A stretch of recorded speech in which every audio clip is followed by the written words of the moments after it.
Hi, this is your host, Andrew Raffel, the founder and CEO of Baintree Wealth Advisors. And I wanted to personally welcome you to Your Wealth and Beyond, a podcast that will empower you, the entrepreneur and business owner, with the insight and information you need to effectively manage and control your personal and professional finances. My goal is to help each of you get your fiscal house in order so that you can take your business to the next level. I'm going to help you focus on growing your business, building your wealth, and most importantly, finding purpose in what matters most. And welcome everybody to another episode of Your Wealth and Beyond. I'm your host, Andrew Raffel, the founder and CEO of Baintree Wealth Advisors. And as always, I'm always excited for our episodes, but today, truly excited to have on not just a great business coach and a great mind in regards to executive training, but also a friend that I've known for a long time. And today we're going to have on Melissa Hart. She is a serial entrepreneur and also recovering corporate executive, getting out of the rat race almost a decade ago after spending 20 years in corporate America, working for some of the biggest Fortune 50 companies out there in human resources. And what she decided to do was follow her passion in regards to helping to coach and lead executives and companies to better build their culture and operate effectively, and also help with strategic planning. So without further ado, Melissa Hart, welcome to Your Wealth and Beyond. How are you doing this fine day? Oh, wonderful. Thanks so much for having me today, Andrew. It's an honor. My pleasure. Always great. So before we jump in, wanted to let the listeners know a little bit of our relationship in regards to working together to help get the message out there of what we're both passionate on. And Melissa and I have known each other, I think, has it been almost 11 or 12 years that we've known each other? Right. Yeah, maybe. Yeah, close to 15, actually. Unbelievable how time flies when we are having fun. So before we jump in and go through a lot of the value that you bring to businesses and entrepreneurs and really helping them excel, let's take a step back and really quickly dig into who Melissa is and what your experiences were in the corporate world, and then why you decided to make that change. Because I know a lot of listeners out there, a lot of times they're in the same position that you are, or that you were, where they're making good income, they're having somewhat of a very successful career, but then they decide to follow their passion. So, walk us through a little bit of who you are, where you came from, and how you got here where we are today. Sure. Thanks, sir. So I can tell you that I worked in the corporate world for over 20 years. And as you mentioned, I worked for several large companies and relocated across the country several times with those companies, like a lot of career professionals do. And, I was blessed with some amazing roles and responsibilities where I learned just really up-to-date knowledge in the field of human resources and organizational development. And during that time, I learned a lot just about business, about people, obviously. My background from an academic perspective was a bachelor's in psychology and master's in human resources. And through those young years of really getting exposure to the different facets of human resources, I really dove in and I learned as much as I could. I took a lot of risks, especially with the relocations, some jobs that maybe a lot of other of my colleagues didn't would do, or the locations that weren't as exciting to them. And I took those risks. And by doing so, I learned a lot. And it turns out some of those were the best experiences to date when I look back on my career. And doing that, I kind of progressed, obviously, through the ranks. And as I got to be in a more senior role, I really got the exposure to the executives of the corporations that I worked with and had the ability to do a lot more strategic work, a lot of the executive one-on-one coaching, working with respective leadership teams and ensuring their optimal performance. And that's always fun because, when you're doing that, you're really connecting and really making sure you're driving the culture and the strategic agenda that leader is looking for. So, you're really connecting to the hearts and minds of the people on those teams. And I just found such pleasure in doing that, just such gratitude to help shift a team to go in the direction and win to eliminate those obstacles and those barriers to success that we always hear about. So I just got really jazzed about that piece of the work. And so as I did that, it became more evident to me that that was really the piece that I loved the most. So you had to, when you were working on the executive side, as you moved up the ladder and helped the strategic vision of these big companies, then it was also part of your job to then disseminate that down to the workforce. Were you kind of the intermediary there between the high level executives? You were there helping to plan, and then we had to take that vision and sometimes maybe massage it through or make it where the rest of the employees were on board. Right. So it could be driving, a corporate agenda that impacts 10,000 employees, whether it's an employee engagement agenda and initiatives around that and retention or talent resource planning and ensuring we have the right people and the right capabilities on board at the right time. So those broad, organizational, global strategic touch points were for me very, very motivating. And those are the ones where, you had international travel and you had so much great exposure, and it's just a wonderful experience to have. And as I said, then as working with one-on-one with the executives, then it gets to be even more personal. You get into understanding of those dynamics within the team, what's working, what's not working, and how can I help this leader lessen his stress so he or she can change and drive the agendas or initiatives that they're looking for the business. Right. And I think with when we look at executives and we look at business owners, and obviously this podcast is built to help business owners and entrepreneurs. But from my end, and looking and working with, on the Baintree side, a lot of high level executives, I almost would say they're like entrepreneurs, right? They are leading and driving the vision of that company. They've got the stress. They've got the weight of this big behemoth of a company on them. And that's where we're going to talk today about the ability to look at stress and a couple other factors, but to get that work-life balance.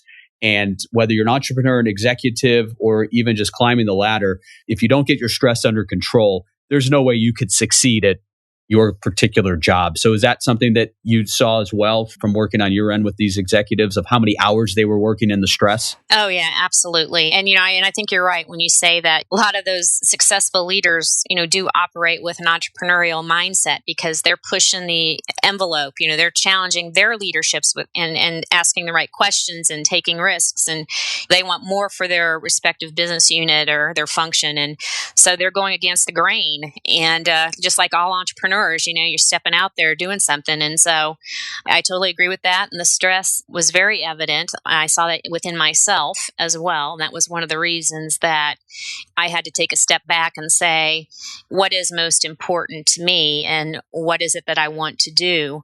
Because I think it's very easily when you're in the corporate world, to feel trapped at times that you're some corporate pawn and this is all I have. And so as I've coached a lot of executives, I got my sensitivity, my antennas kind of perked up, and I realized that. And I'm like, wait a minute, there's a lot more to this life than these work weeks and, the work-life balance and staying connected to our families and everything else. Right. So you were probably looking in the window there of people that were 20, 30 years older than you and saying, well, yeah, they've got a lot of money. They've got a lot of benefits that they've built up, but look, are they happy? Right. And is that where you want to be? Right. And that's, and how many business trips are they away again and missing important holidays and celebrations? And how many times can you actually keep doing that? So, yeah, and that's, and I kind of hit that point with myself and kind of what got me to get out of the rat race is, I've had 2 young boys at the time, and I was traveling a lot, and it just wasn't feeling right for me anymore. And from a professional standpoint, even though I love to do all the executive coaching and organizational work, that was just a piece of my pie, So I always tell people that nobody ever comes into HR and says, I love my boss, I love my pay, that never happens.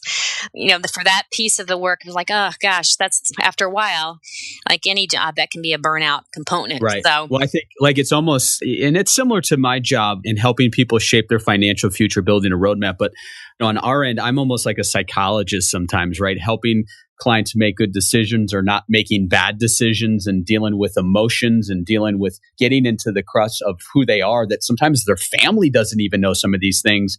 And I would imagine HR has a lot of that same quality, where you're having to act as a mediator there and trying to position, without being a psychologist, but trying to just help the emotional side of that. Would you say that that was similar to the financial advisor side? Oh, totally. Totally. Every day. Every day was a new adventure. And that again, back to, I love working with people and I love helping them. And I really enjoyed all that time to connect with people and help them and make a difference and, resolve some problems. Because, yeah, you're exactly right. A lot of people bring all their emotions and all their baggage to work.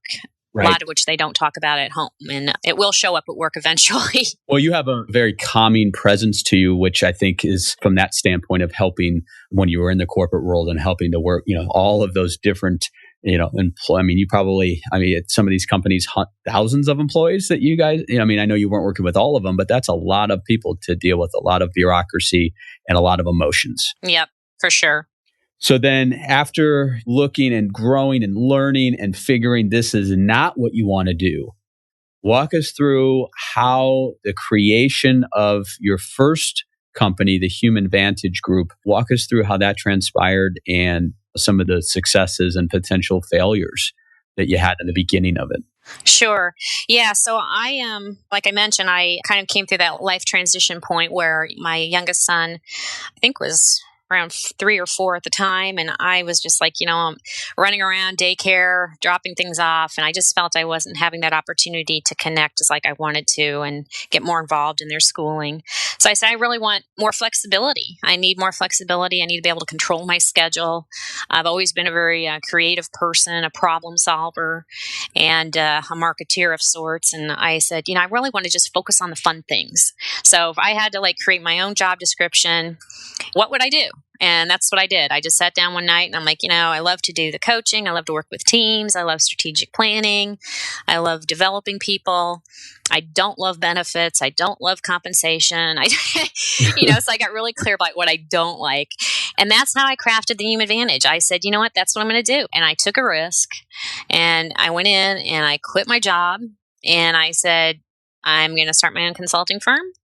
And I back home and put a home office together, and I started looking through my network files and worked on my LinkedIn, started just doing all the support things that I could to define myself and do some outreach. And I started, I went through these periods of emotions like a lot of entrepreneurs do of like, oh my gosh, what did I just do? Is this a mistake? What was I thinking? To, oh, thank God I'm finally free, and I can do what I want. So I was driving that whole thing for several months. So this is good for the listeners out there that are at that cusp of that precipice of this is my passion. From your side, being analytical, I think it's so important that you didn't just make the change. You didn't just, on a whim say I'm out. You spent the time and weighed the pros and cons. And with the family, did you sit down with your husband? And obviously the kids were younger at that time, but did you guys talk through it? Were you both on board with this decision? Yes. And I am very blessed with a very caring and supportive husband. And I couldn't do that without him, obviously. He's always supported me in all my dreams. So, so that was really important, as you said, and being able to focus on that which brings me joy. Right? So the passion, sticking to that and staying true to that. And, you mentioned some mistakes that I've done. Well, I've done a lot of them, but one of the initial ones was that I went through a period where I felt like a sense of desperation, because I didn't have a lot of clients, and I'm like, oh no, so then I started picking up some work that I didn't want to do. And while I'm doing it, I'm miserable.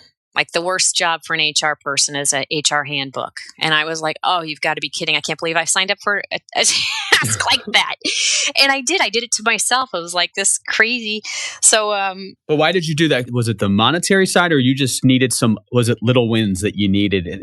I needed some little wins. I needed to say I had a couple of clients, Yeah. And it was like some landscaping firm out here in Arizona. Oh my goodness. And can you believe it? And so, I've done everything profit, nonprofit, since I've been an entrepreneur, but that was a learning for me because I let myself down a little bit with that because that's not who I am. Why it was good experience, and because I had several of those things where I picked some things up that I didn't really care for, but then what happened is I started broadening my advertising, started networking, going to meetings and chamber of commerce and things like that. But even though I did all of that and put money in that, what happened is all of my work came from clients that I'd worked for before when I was internal to the corporate world. So, all of my colleagues that were in human resources or other executives that I'd worked with and had moved on to other companies, they remembered me and say, "Oh yeah, Melissa, we could bring her in to help us with strategy or mentoring program or whatever else." And that's how I really built my business is, I can't emphasize the importance of networking and colleagues and referrals. I mean, you just never know who you're going to meet again and how we help each other out. And the one tip though there, don't burn bridges. Don't burn bridges within the companies that you worked in. And if you do exit, make it a smooth exit. And that way you never know when it's going to turn full circle. So exactly. The value that you are bringing to these businesses with the Human Vantage, walk the listener through who may have never worked with a business coach or had that side of the purpose-based planning. What type of value were you presenting, and why would somebody hire you, Melissa Hart? Okay. Well, several, I've had some amazing assignments. A lot of my early assignments were regarding leadership development, supervisory talent. I worked extensively with several companies and putting together supervisory training programs for new supervisors so they feel comfortable and, managing performance issues and conflict in the workplace. So really, large part of my marketing niche was customization. So that was kind of my, differentiators. I'd go in and tell companies that I would develop and customize program just for them based on their needs, but it had to still fall in my little arena of fun work. And that's what I did. So a lot of companies were looking for time to invest in actual one-on-one coaching with high potentials. Like they saw a diamond in the rough and they're like, this person just needs some coaching on these areas. And we think it's better coming from someone outside the company. And so I would develop these 6-9 month relationships with these high potentials and really start accelerating their personal and professional development in the company. And I tell you that's that's just some amazing feeling when you look back and you're like, wow, I really, I think I really helped this person and they've changed and they've progressed. And then you get a Christmas card, a year later from them and they are just so excited about their accomplishments. And so just to be able to help someone like that is just so gratifying to me. So I did a lot of that. And then as the assignments progressed, I really got to work with these executives. It was interesting as I started doing the one-on-one coaching, a lot of these executives would get promoted and inherit these huge leadership teams. And as they did that, they started having complexities and how to bring the team together and what they need to do. And so that's where I kind of entered into the team effectiveness role and really spending a lot of time on bringing teams together, working through multiple personality style issues, conflict resolutions, strategic planning. So it's really been a potpourri of assignments, all of which have been amazing. Well, and when you look at entrepreneurs and business owners, but obviously the entrepreneur, a lot of times they've got that vision, they're kind of anti-corporate world and they bust their butt to start building this company. As it starts becoming successful and they start bringing on more employees, what I've seen, and even for me, and I'm sure a lot of you listeners out there, managing the people, leading the people, building the work culture is not what we signed up for, right? We did this to get out of that. And so where business coaching, before you start building the ranks, where business coaching for me has been effective, and I think Melissa, from your side, you've probably seen this both with the internal corporate world as well as in the entrepreneur side, is having somebody there looking outside, right? On this outside looking in and being able to help you construct and build the right type of environment, help you lead, help you do those things that the entrepreneur doesn't want to do. And at the point of growing your company, a lot of them can't hire a Melissa internally to operate the business operation side and deal with the HR. So that's where I think a lot of these entrepreneurs grapple with, how do I create that culture? How do I handle HR?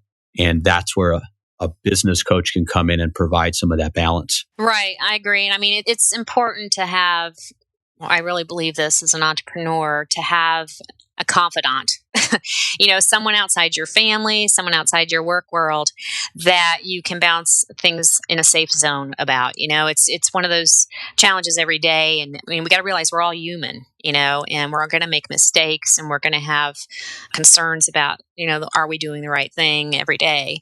So I think just to have an accountability partner, someone that's in your court that you can call up, connect with once or twice a month, and just go through things and get some guidance and share perspective is valuable for people. I think it's actually very calming for a leader to know that they have that. And from personal side, working with you as over the years, so full disclosure, I've worked with Melissa on the business side, helping to get my culture and the right employees and the productivity. Also, Melissa is a client of Baintree with her husband and helping to shape their retirement.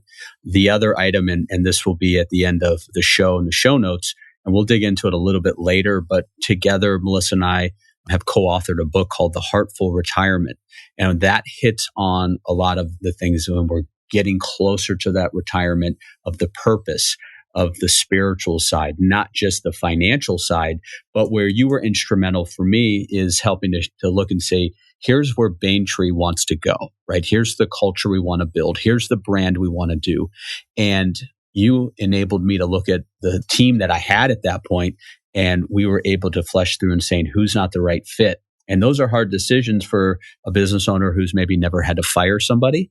And it's very easy to just say, we're going to come through this. Let's give them one more shot. Oh yeah, they made another mistake or they didn't show up today, but it's too more difficult to let them go and to find somebody else. So having that confidant, having somebody that I could talk to, which a lot of business owners don't have, was a huge lifeline for me. And it helped me envision out where I wanted to be. And I don't think I could have done that alone. Oh, that's sweet.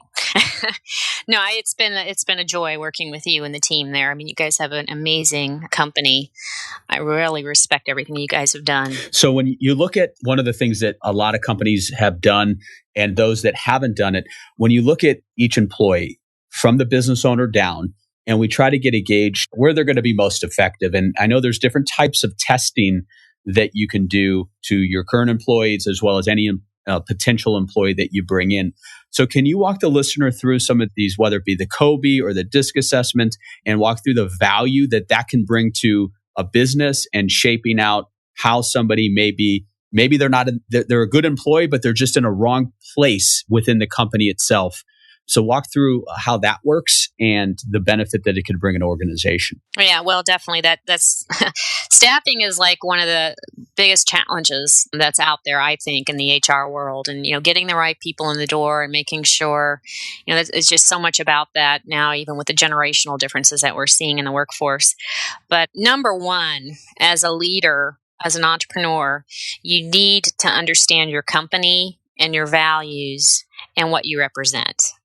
I mean, if you can't paint a picture for what you stand for and what kind of behaviors or core competencies you expect to see and live and breathe in your company, I mean, you have to have that outlined and know that, because that's your starting point. That's the ability to sit down and say, okay, if I'm all about integrity, obviously, or I'm all about innovation, that's going to affect the type of skills that you're going to source for when you go to recruit. So I'd like to see entrepreneurs really start with that template. And then from that, have that list. Maybe it's a core list of 8 to 10 critical values or core competencies that are required for your business. Obviously, there could be some functional technical expertise. It could be communication skills, it could be teaming ability, whatever that may be for you and your company. And from that, I'm all about several vehicles for talent assessment. And one, of course, like as you mentioned, there's numerous personality style inventories out there that can kind of gauge the way people think and how they approach problems and how well they work within a team. I encourage people to utilize those. I also, when you put together interview questions, I'm a fan of, if you can, as an entrepreneur, have other people participate in your interview process. So it's not just one, yourself, get a kind of a diverse setting, 2 or 3 different people to interview applicants. So you kind of have that validation process you can go through. And then to make sure your questions are really structured properly. A lot of entrepreneurs, haven't been schooled or have the resources on how to put together appropriate interview questions and get open-ended questions where you can get more information and structure those so they come back and link back to the core competencies that you need to run the operation. Yeah, and I think I know a lot of businesses will create in their mind, here's my avatar client, right? Here's who we want whether you're in the financial services space, you're a landscaper, whatever business you're in. Here's the ideal client. It's that avatar, right? Here's who we want to clone. But I think what you hit on there, and this is something that I've never really thought about it this way, but if business owners need to think about having an avatar employee, right? So using those 8 to 10 critical items of what you want from an employee, not just their technical, but their emotional, their passion, their potential, who they are as a person, right? And so creating that avatar employee can make sure that the mission that you want to build and the brand that you want to have and where you want to be in 3 years and 5 years and 10 years, that you've got the right people along for that ride. So I think that's something that I can take away from today and say, I want to construct, here's who I have as this perfect vision. And it's never going to be perfect, but at least you have this ideal vision of who you want as your team members. Right, exactly. And, to me, one of the core competencies that should be on everybody's hit list when it comes to assessing talent is agility, adaptability. Adaptability is something that we are going to face no matter what we do, what business we have, what is happening the next 5 to 20 years. It doesn't matter. We are always going to have to adapt to change. So some level of change management, flexibility, and that happens every day in an entrepreneurial world. So if you can't have a person that's going to be able to adapt as needed, you're going to have issues.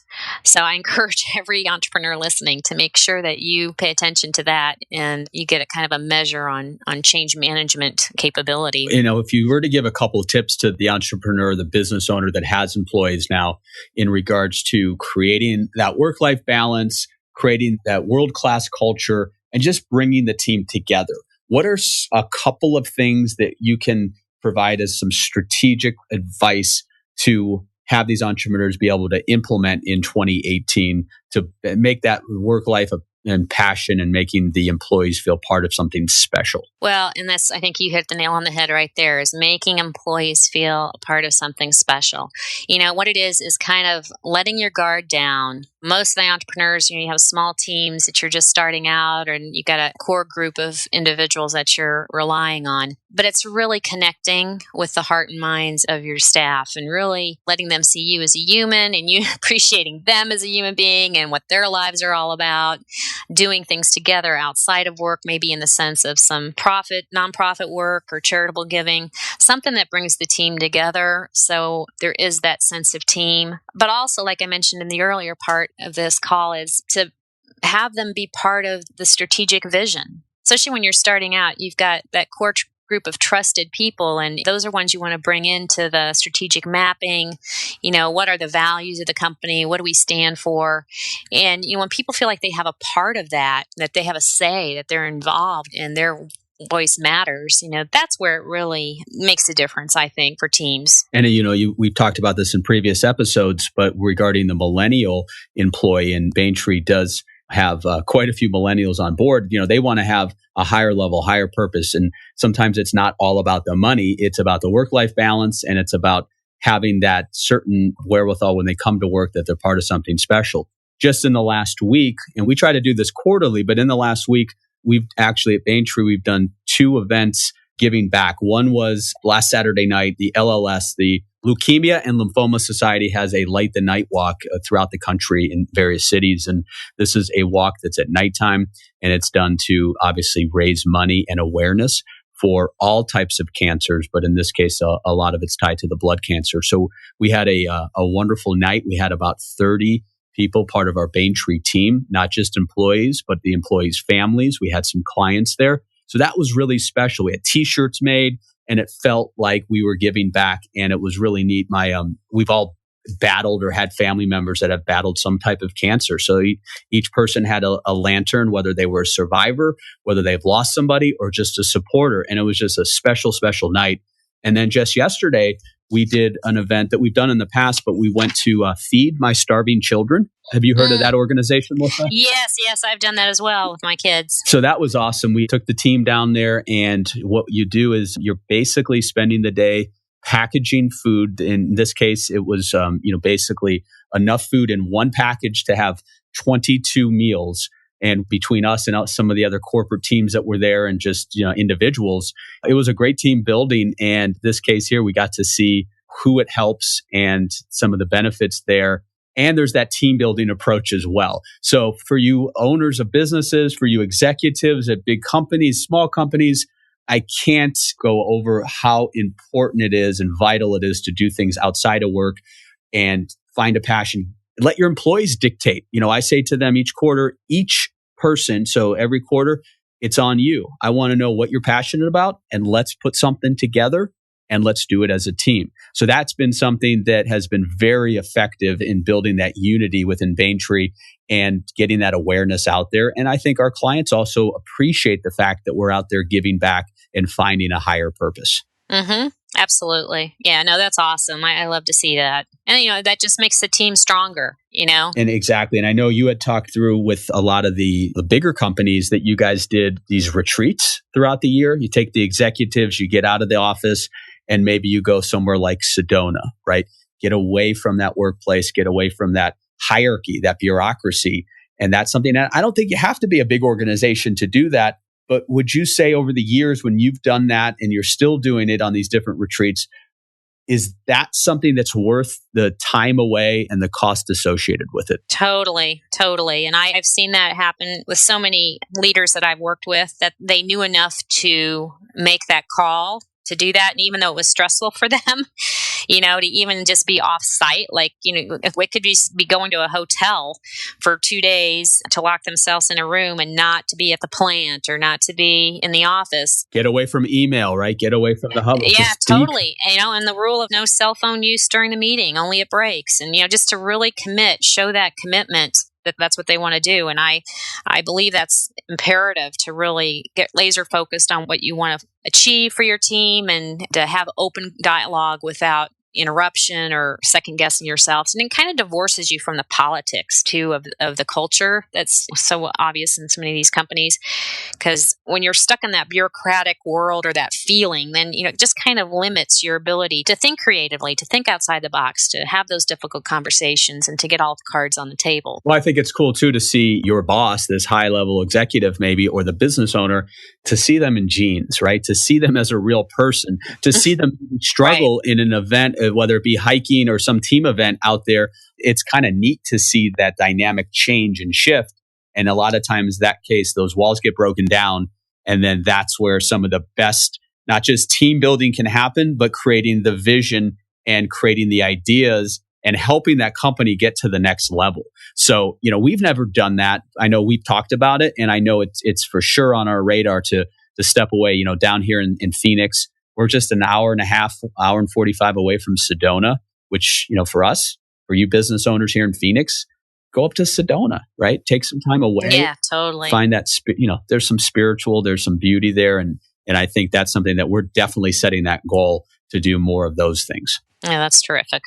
I highly recommend it. As you started working, kind of getting back into that world that you'd been in, but more on a consultative basis, then as time progressed, you started seeing the value of bringing it all together, right? Thinking of it as more of how can we create a holistic type of solution to help better each and every one of us. And so what happened from that regard is what led you down that path of looking at health and wellness and spiritual and guided imagery and those type of things that eventually allowed you to launch your second company, which is the Heart of Change.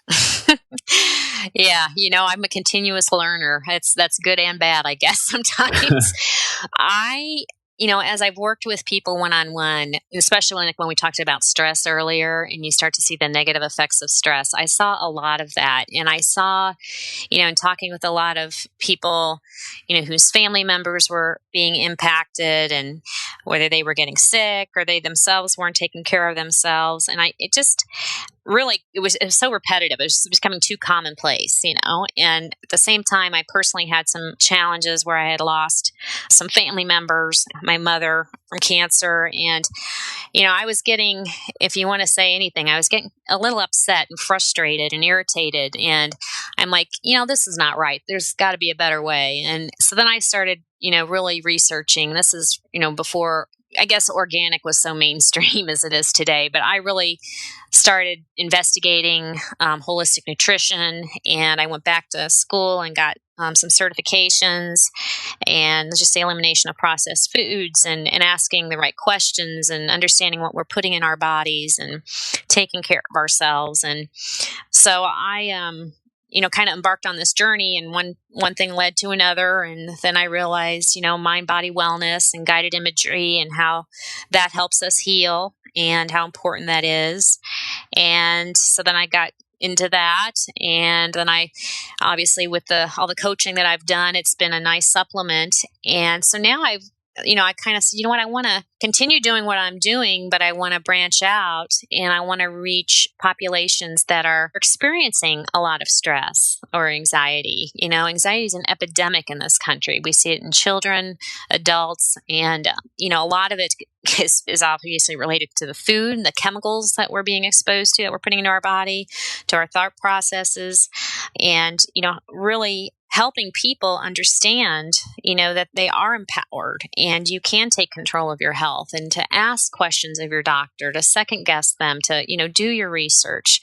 And so I've really, personally, for me and my family, I know I drive them crazy sometimes, but I've made that shift to really promote more healthy eating in our household, and really try to do things from more of a preventative standpoint in keeping us on the right track. And that's what kind of brought to life the Heart of Change, is that I wanted to get that message out, and I wanted to start really spreading that to a broader group, even outside my normal Human Vantage world. Yeah, and I think we all face, whether we're running a business or we're an employee, or even my 11-year-old, it's being present, right? Technology, the advancement's been great, but it's also a detriment. We're all, I don't care what you say, we're all somewhat, if not highly addictive to our technology. How many times do you, look at our phones? It's a consistent barrage of emails and texts. And that is causing, from my end, I think a lot of the anxiety. I just, if you think back 15 years ago, before all of this technology, this instant access to information, it's made us just, I think, high strung, and it's hard to just separate out. And I think that one of the areas you're going to see, where you have addictions with gambling or drinking or drugs, is that technology is becoming an addiction. And that's something that it's hard pressed to say, just shut it off.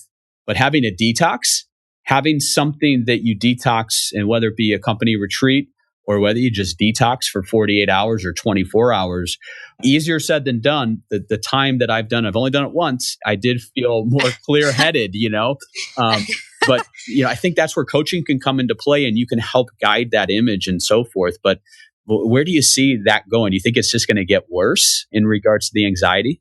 I do. I think that we're bombarded with negative information. Okay. If you turn on, I don't even watch the news anymore. I really don't, because it doesn't serve me. It just stresses me out. So I am really trying to guard my mind with what I allow in, and to protect it, because there is a lot of uncertainty, and there will always be a lot of uncertainty. And that's the problem with technology. You get notifications that this Twitter thing, and you read that, and then they've got some kind of negative thing. And it's like, I can't tell you how many times I've wanted to quit Facebook. But yeah, so that's important, is to guard your mind. Just like, it's your biggest treasure, your heart. Just do not allow things in that's not going to be for your highest good. So I encourage people to exercise, to stay focused on their health and their well-being, practice some meditation, and to be really mindful about when you do use technology. Maybe you say it's first thing in the morning, one time at midday and one time at dinner time, and just have some boundaries. And I know that's tough, but otherwise, it'll rule us. And we see that with children now. With young kids having phones. And I was at my chiropractor's office the other day, and they had a chart up that the latest craze now is this whole how the posture is being impacted of our young adults, because they're continually staring down at their phones. So like their neck their necks are getting all messed up. The whole posture is, so it's just, it's just crazy. Right. And their brain, and you look at their, and just, just talking to teachers that have been in the education field for 30 years. And it's just I think the brains are changing too in the way that they're able to expand and learn. And I think it's definitely scary.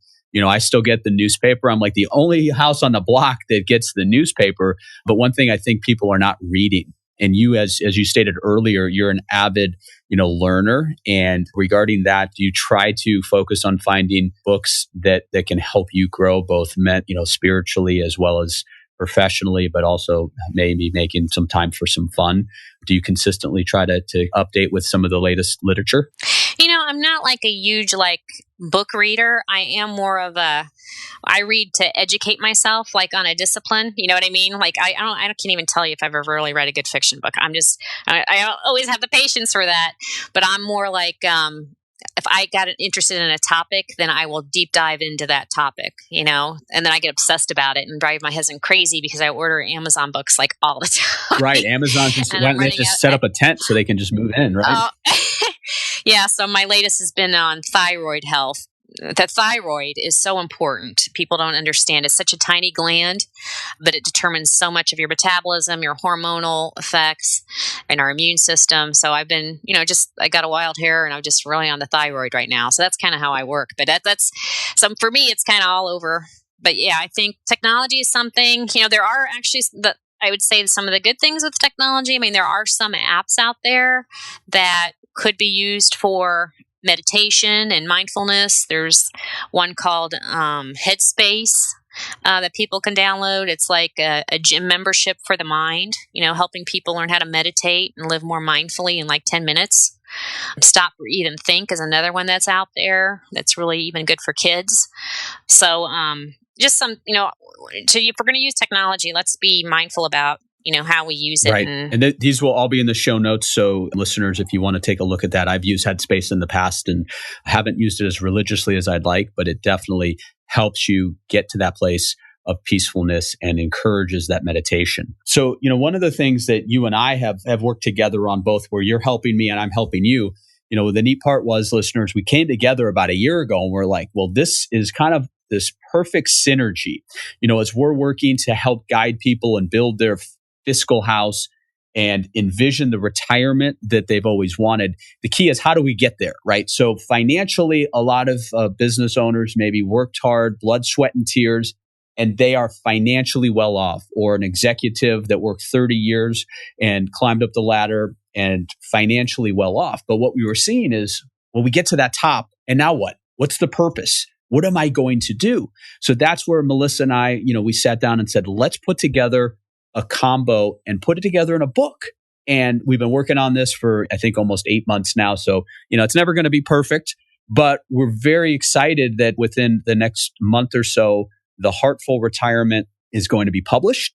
And, Melissa, let's talk a little bit about how the book is centered and some of the tips and strategies that are in there that can help business owner, executive, entrepreneur, average person, how they can utilize it to find that purpose space in retirement. Sure. I tell you, this has been one of the most rewarding outcomes in this whole endeavor is, life transitions happen, right? So I like to think of myself as a life transition coach. And I think one of the most challenging ones is retirement. And people have always, I think when we say the word retirement, they immediately think of the financial side, and they neglect to think about the emotional shifts that happen when you quit working. And so that's what I like about our book. It is a marriage of both of the emotional and financial, because to me, the financial is kind of the ticket to entry.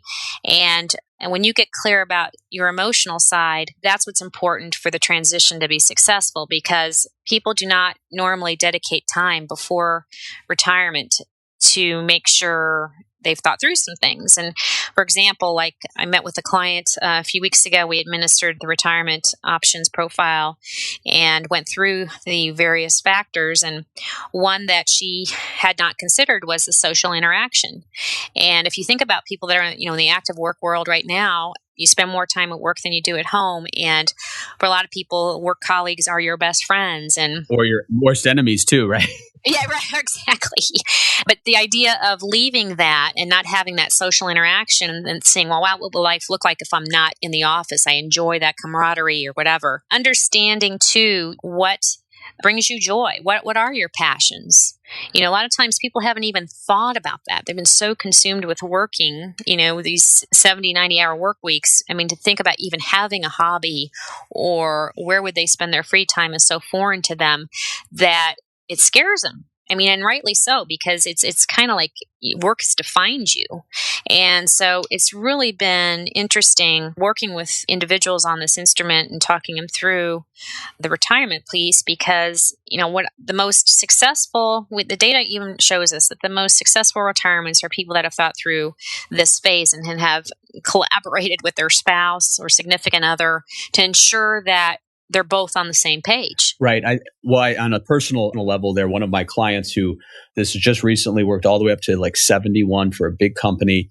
And, they've done very well, but then he's doing a little bit of consulting now. But when he got out of working those 78-hour weeks, they started realizing, whoa, what does this all mean? Where are we going to be most happy? So they started traveling. They have 3 of their 4 kids are back east. The other one is in the Midwest, lots of grandchildren, and they started spending more time there. And we just had a meeting last week, and they throw it at me. They said, hey, house is going up for sale here in Arizona, and we are moving to the East Coast. And, we're still going to work with them, but, it's one of those things. They realized it. They didn't realize it prior. And sometimes you don't realize it till you have the time. And they made that conscious decision that this is where they're most happy. So part of the book, one of the things we look at is geographic location. We look at self-understanding and actualizing what life is going to be about. And if you are a type A, like Melissa, for you and for your husband, even though you've got out of that rat race and your husband, Tom may get out of that at some point. I just don't see a type A person not doing, if they retire at 55, they're not going to, I don't think we can not do anything, right? It's just impossible. No, and that's the baby boomer generation, right? Because we were kind of raised that way to keep going, get, do more.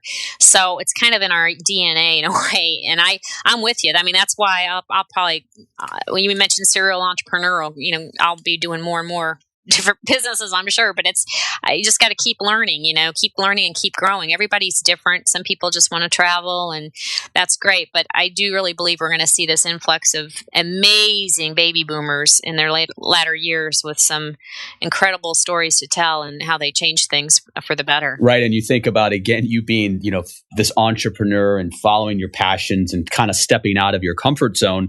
Well, a few years ago, and I think the listeners, it may be interesting because I don't even know the story here, but you had this passion that you wanted to write a children's book on potty training. And, I think the book is awesome, right? And again, in the show notes, it'll be in there. So if any of the listeners want to, grab it for their kids or grandchildren and so forth. But how did Max and the diaper fairy come about, kind of just real quickly as you look at putting on another hat for you being an entrepreneur? Oh my gosh, that's hilarious. Well, actually, it stemmed during my corporate tenure, and I had my eldest son, Alex, was going through potty training, and it was in the morning, trying to get him ready to school, and he was almost 3 years old. I was still struggling with potty training. Happens with boys a lot, though, right? And I remember it was almost out of frustration. I just looked at him. I said, Alex, one of these days, a diaper fairy is going to come, and she's going to take all your diapers away, and she's going to give those unused diapers to babies in the world who really need them. And he just looked at me and he said, huh? And I said, oh boy, there it is. And so I was driving on my way to work, and I had already mapped out in my head how I was going to go to a costume store at lunch and get this big costume, a fairy costume. And I got a big long wig, blonde wig, and had a mask, and ran to Target and got a bunch of big boy underwear and glitter, which is magic dust to give you strength and courage to use the potty. And so I called my husband and I said, this is what we're doing tonight. And he's, as usual, so supportive. This crazy wife. And I said, you got to videotape this because, he'll never remember this. So I did. I went in to the garage and did this whole Wonder Woman change and put my costume on. And I rang our doorbell and I said, make sure, you and Alex answer the door. And I did. And he didn't say a word. And I just came in the house. I sprinkled the magic dust everywhere. I set him on the potty. I said, you now have the strength and courage to use the potty. I picked up all his unused diapers. I gave him a bunch of underwear. And then I took off and did a change and then came through the garage. And he was like, oh, Mommy, the diaper fairy came. She took all my diapers away and all this. And so it was instant potty training, and it was kind of like third-party intervention that I knew we needed. And for years when I was working in the companies, my colleagues would say, Melissa, you got to write a book about that. You just got to write a book. I'm like, no, it's no big deal. And then I thought about it, what the heck? It's kind of like a bucket list thing. Why don't I do that? So Max and the Diaper Fairy is a true story based on how I trained Alex to use the potty. And I do support the Diaper Banks of America. I partnered with the first diaper bank in the nation is in Tucson, Arizona. And I went down there to meet with them and talk about how we can partner and getting the message out, and donated some items there and some books for them to promote charitable giving. It's one of those programs that is, diapers are not covered by the WIC program. A lot of people don't know that. And it's a huge, huge cost for a lot of parents and families that are struggling. And so we put that message out there, and it's a fun book. People can go on the website, maxandthediaperfairy.com, and you can even print out your own personalized letter from the Diaper Fairy, and she'll let you know when she's going to come, and you can send it to her. Yeah, and then you can come and she'll take all your diapers away. I just hope you have a video of that initial time. And if you do, we're going to put it on the show notes. Please, we'll put it on YouTube. That would be great. Fantastic. The funniest thing with that, though, Andrew, is when they answered the door, I didn't think about my voice. And like, oh my gosh, they're going to recognize my voice. And some crazy English accent came Can we hear? Let me hear a little bit. Just give us a snippet. Well, it's time to use the potty. So I don't know if it really masqueraded, but it must have, because he didn't know it was me. But this is fantastic. So, and that was when you were in the working world, but you said, I've got this creativity, this vision. And I think you were probably, although a little bit of work, it just gives you some purpose, right? So that's the takeaway we want to look at from all aspects. There's, bucket list, chase those dreams, make it happen, because overall you didn't do it. You probably look back and 20, 30 years saying, you know what, I can't believe we never wrote that book. And that's awesome. So you're the author of 2 books, just like me. That's really, really cool. And hopefully there'll be more to come as well. So, as we wrap up today, because I know time is valuable and so forth for everybody here in regards to the listeners, as you as well as Melissa, I think we touched on a lot of great things today, both at the corporate side and then spilling that over to the business side. It's about finding the right, I think, balance, right? How do we find that balance? Right. And it's hard to do it on your own. So that's where, if you've thought about working with a coach, if your company offers something that can help you expand and grow and find that purpose, I think we both recommend take them up on it, right? Take them up on it. Have somebody to help guide you. Now, you've talked about meditation. So you're seeing that more of taking more of an evolution there of helping to find that balance and using meditation to your advantage? I do believe that. I think people are going back more to prayer and meditation in this crazy world. And you even see these meditation clinics popping up, and a lot of the schools now are doing mindful yoga or practices to really help the kids calm down and get connected and grounded, to be present. This is really almost like a detox from, like you said, social media and everything, that we've got to protect ourselves. So I just encourage people to really treat it like it's part of your schedule. Get it on the calendar, ideally before you even start your day, right? To get grounded and revisit that throughout the day. Even get notifications for yourself. You can there's some of those apps that we talked about. You can get a quick 5-minute meditation, even during your lunch break or whatever. Go sit in your car, whatever, but just get grounded again. That's what I'm seeing more and more of folks needing to do. We're just too busy, and we're not taking time out for ourselves. And if we don't take care of ourselves, we can't take care of others. And that's even more important. It's kind of like on the airplane, give yourself the oxygen first, right? So excellent advice. So as we wrap up today, for the listeners out there, a couple of things, and this will be in the notes, but the Heartful Retirement, the book that we're very passionate about. For you listeners out there, if you do want a copy, you can pre-order it. And as a listener to Your Wealth and Beyond, we'll send this book out to you complimentary. And I think you'll find some really good stuff. You don't have to be at the retirement point. You want to start thinking about these things before you get to retirement.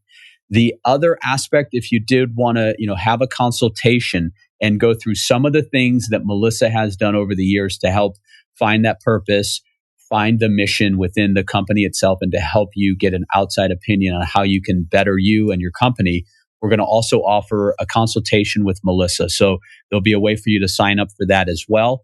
Lots of great stuff that she offers. And as I knew, and you can't do it alone. So work with the professionals, bring the trusted advisors in. Melissa spent 20 plus years, almost 30 years living and breathing this. And that's something that you can't put a price on that. So, Melissa, I truly appreciate you spending some time with us today. Always great insight into how we can build the interactivity between and integrate between the health, the wellness, the work life, and then finding that purpose. Terrific. No, I've enjoyed it. It's been awesome. I've enjoyed the opportunity to share with you, and I look forward to our continuing ventures, Andrew. Wonderful. Well, thank you, listeners, and stay tuned for later this month for more episodes of Your Wealth and Beyond, the podcast built to help you build your wealth, find purpose, and enact a world-class culture within your company. Have a great one, everybody. Thank you for joining me for today's episode of Your Wealth and Beyond. To get access to all the resources mentioned during today's podcast, please visit Baintree.com/podcast. And be sure to tune in later this month for another episode of Your Wealth and Beyond. Investment advice is offered through Baintree Wealth Advisors, LLC, a registered investment advisor. Insurance and annuity products are offered separately through Baintree Planning Group, LLC. Baintree is not permitted to offer, and no statement made during the show shall constitute legal or tax advice. You should talk to a qualified professional before making any decisions about your personal situation.